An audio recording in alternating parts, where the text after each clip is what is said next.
Hello friends, welcome to all of you. IIT JAM linear algebra solution series में आज हम लोग IIT jam 2006 के क्वेश्चन को डिस्कस करेंगे। तो चलिए देखते हैं हमारा कि पहला क्वेश्चन क्या बोल रहा है हमसे। Let T from R3 to R3 be defined by T of x1 x2 x3 equals to x1 minus x2 x1 minus x2 0। If NT and RT denote the null space and the range space of T respectively, then dimension of NT equals to 2, dimension of RT equals to 2, RT equals to NT and NT less than equal to RT। ठीक है ना, हमें यहाँ पे एक linear transformation R3 to R3 में given है और डिफाइन कैसे किया है इस तरीके से कि T of x1 x2 x3 equals to x1 minus x2 x1 minus x2 0। ठीक है, और यहाँ पे एन टी और आर टी क्या है, नल स्पेस। एन टी जो हमारा नल स्पेस है और आर टी क्या हमारा रेंज स्पेस है। तो हमें नल स्पेस और रेंज स्पेस का जो रेंज होगा उसके बारे में बात करनी है कि क्या होगा। 2 होगा डायमेंशन एन टी का कि डायमेंशन आर टी का 2 होगा, क्या यह दोनों बराबर होंगे, या जो नल स्पेस का डायमेंशन है वो रेंज स्पेस के डायमेंशन से लेस होगा। ठीक है ना, तो चलिए हम क्वेश्चन को सॉल्व करते हैं। देखिए फ्रेंड्स, यहाँ पे हमारा जो लीनियर ट्रांसफॉर्मेशन है R3 टू R3 में गिवन है। ठीक है ना फ्रेंड्स, सॉरी यहाँ पे देखिए हमारा जो ये लीनियर ट्रांसफॉर्मेशन है R3 टू R3 में गिवन है।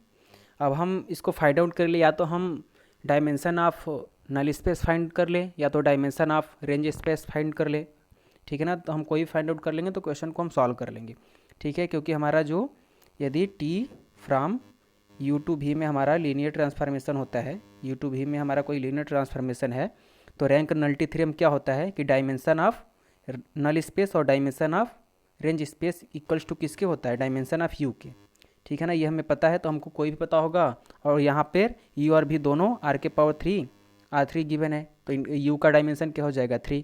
तो हमें यदि नल स्पेस पता हो जाएगा तो भी हम 3 में से माइनस कर लेंगे तो रेंज स्पेस पता चल जाएगा। और यदि रेंज स्पेस हम फाइंड कर लेंगे तो भी हम यू यानी कि जो हमारा डायमेंशन 3 है उसमें से माइनस कर लेंगे तो नल स्पेस पता चल जाएगा। ठीक है, तो यहाँ पे हमको किस तरीके से डिफाइन करके गिवन है इस तरीके से। ठीक है ना, तो हम चलिए इसके नलिटी फाइंड आउट करते हैं।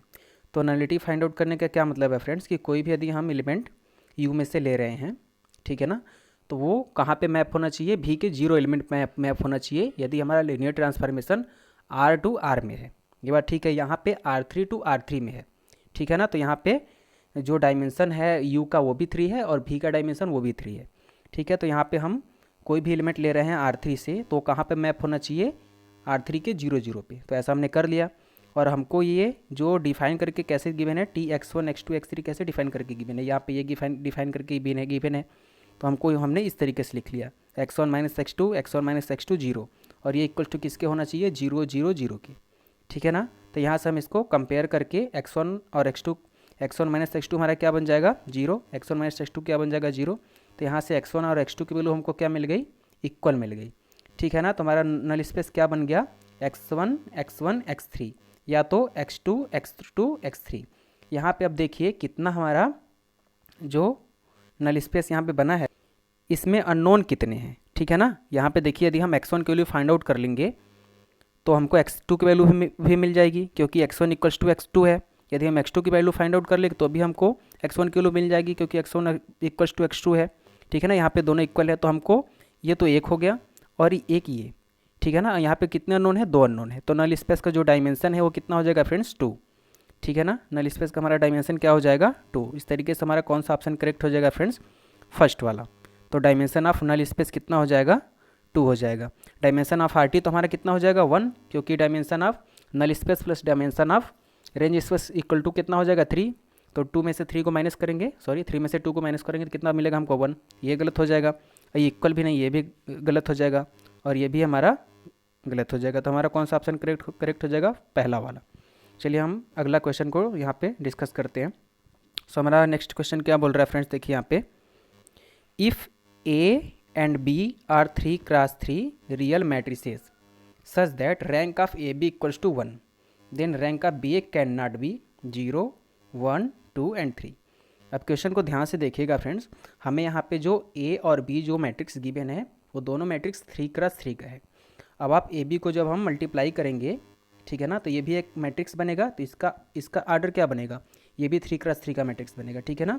और बी इंटू ए लिखेंगे तो भी ये भी हमारा 3x3 का मैट्रिक्स बनेगा। इतना तो बात पक्का है, ये तो आपको समझ में आ रहा होगा, ठीक है। तो चलिए हम क्वेश्चन को सॉल्व करते हैं। रैंक ऑफ बी हम देखते हैं कि क्या हमारा नहीं होगा। पहले हम रैंक ऑफ ए बी के बारे में बात करते हैं, वहीं से हम इसको सॉल्व करेंगे। देखिए हमारा ए और B are 3x3 matrix given है, तो हमारा रैंक ऑफ ए बी हमको क्या गिवन है 1, ठीक है ना। अब यदि rank of A B 1 given है तो यहाँ से ये बात पक्की है, डिटर्मिनेंट ए बी क्या हो जाएगा 0, क्योंकि अगर हमारा determinant A B not equal to 0 होता तो हमारा रैंक क्या बनता 3, ठीक है ना। लेकिन यहाँ पर रैंक हमको क्या गिवन है 1 गिवन है, तो हमको ये तो बात पक्की हो गई कि ए बी हमारा 3x3 का स्क्वायर मैट्रिक्स बनेगा और इसका जो रैंक होगा यानी कि इसका डिटर्मिनेंट क्या हो जाएगा 0। तो यहाँ से हम ए बी इक्वल्स टू क्या लिखते हैं ए, यानी कि determinant A B equals to determinant A into determinant B हम लिख सकते हैं।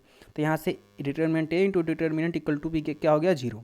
या तो हमारा ए 0 है या तो हमारा डिटर्मिनेंट बी 0 है, ठीक है ना फ्रेंड्स। देखिए यहाँ पे या तो हमारा डिटर्मिनेंट ए 0 होगा या तो बी 0 होगा, ठीक है।